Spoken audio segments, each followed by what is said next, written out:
Hi, welcome to Specs, Empowering Trading and Investments. Today, I'm going to make a confession statement about my top 10 investment mistakes. So, before we go further into the pointers, these are all 10 golden nuggets if you ask me. Okay, this is common. Many traders and investors have done this, including me. So, we'll go into the top 10 investment mistakes. Before we go further, we have shared a lot of useful trading and investment related, information in our Facebook page. Please do join our Facebook page. Now we'll go into the pointers. The first mistake, what is that? I was in fact trying to time the market. When the stock market was rising, I waited for it to fall, but it kept rising. I didn't have any hold on it. When the market was falling, I kept buying thinking that this is the bottom, but it kept falling. I was actually trying to time the market, which didn't work at all. More than money, I lost my peace of mind. So what is the result of this? The solution for this is keep investing in a disciplined fashion. Same date every month with a regular income and whenever you get a lump sum. So this is what we suggest as SIP, Systematic Investment Plan, based on your financial goals, based on your risk appetite, based on the longevity of your financial goal. We'll suggest you good funds to invest. This is something which I came to know after I became a QPFP. For a long term, everything balanced out. That is, investing in a SIP gives you that cushion of, averaging the cost of your investment. This is the best strategy. I thought that buying more is diversifying, wherein it is not the case. I invested more in the same place, in the same asset class, be it startups or real estate or the same industry stocks, thinking that I am diversifying, wherein that's not the case. Did not have liquidity, was stuck with funds, was stuck with, asset classes. I continued to invest in startups and real estate, both of which you cannot sell when you need money. Hot cash is required, cash flow is required for anyone to survive, for any business to survive. So when I needed money, I did not have that money. My wealth was notional. It was all only in papers. I didn't have money in hand. Invested in penny stocks, biggest mistake. A friend told me a stock worth 1 rupee 40 paise and said it would go up to 2 rupees in a week. I bought it and it happened. I thought I'm a brilliant guy. I'm a brilliant investor come trader. I bought it and it went up to rupees 2. 50% returns I got. I sold it off. I thought, wow, this is ultimate, man. But now see what happened. It fell to rupees 1. I bought again. It never rose back. Just because something is cheap doesn't make it attractive to buy. It is cheap for a reason. We don't know the reason. Market knows better. Market will teach us many reasons. All these things I learned only after I became a QPFP. Before that, all these things I had done. Next one is invested with a hope as a strategy. What is a strategy? To have a fantastic strategy, be it investing in mutual funds or stocks or whatever. But that didn't happen at all. In my case, hope was a strategy. Jet Airways went bankrupt. Its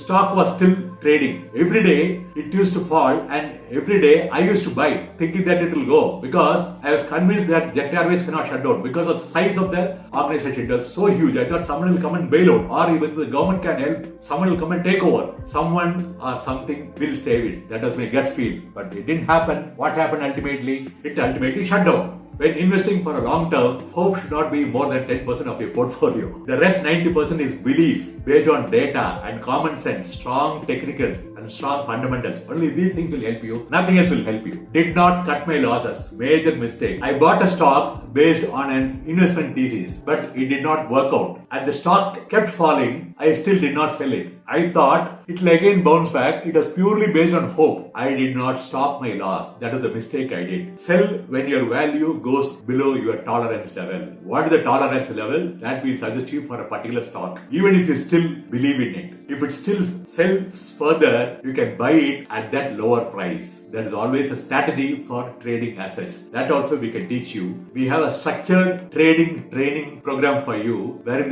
we teach trading right from fundamentals. That's a unique benefit what you get when you learn trading. Invested instead of clearing my loans. Another mistake. I had loans where I was paying 14% interest. With that high rate of interest, I was paying my loans. But when I got any surplus, I did not pay off that loan at all. What I did, instead, I invested, thinking that I would easily make more than 14% return. That is a myth that I had. It is not easy at all. What should happen is, ideally, pay off your loans before investing. If not possible, then any extra money you get, pay off the principal loan amount instead of investing that amount. Unless the loan interest rate is really low, or you get some tax benefit, example like a home loan, don't go for any other debt or don't go for any other repayment of this sort. Applied my risk profile to my parents. I'm comfortable with a lot of risk in my life. That is my personal profile. But that doesn't mean that it should also suit my parents as well. So when I began to manage my parents' money, I treated it with the same risk appetite, which is a mistake that I did. For me, it is more important to grow their money. I didn't consider that priorities at all.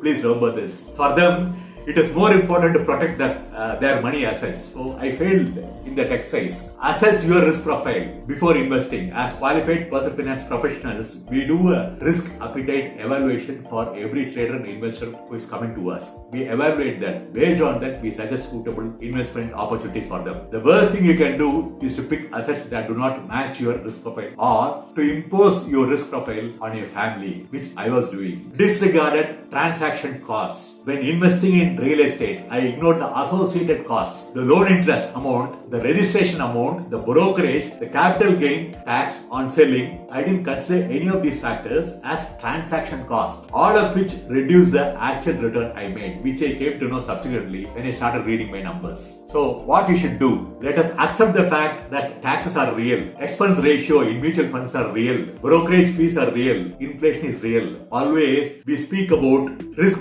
adjusted return and inflation adjusted return in a fund called MAS, which we suggest to certain type of investors as okay. Always calculate your expenses, inflation adjusted return, to know what you have truly made. In MAS, we get this advantage of getting risk adjusted return and inflation adjusted return with a fantastic track record. This is what we suggest for certain types of customers whom we get. Did not have fun while investing. I panicked when the markets tanked. I was really shaky because I didn't know how the markets will behave further. I stressed when I couldn't find buyers. I was not able to find buyers for my stocks for the investment that I had in my hand. I felt FOMO, fear of missing out, when everyone else was buying. Again, it was a mistake. I felt stupid when people shared their year-to-date returns. It felt I was working for investing and not the other way around. What is the way out? Invest in a way that you do not lose your sleep. If you are temperamentally not the person who can't sustain 10% single day drop, don't buy that asset class. For example, if you are someone who can't withstand a 10% drop in your mutual funds, don't go for index funds at all. If you are someone who doesn't have that risk appetite to go for direct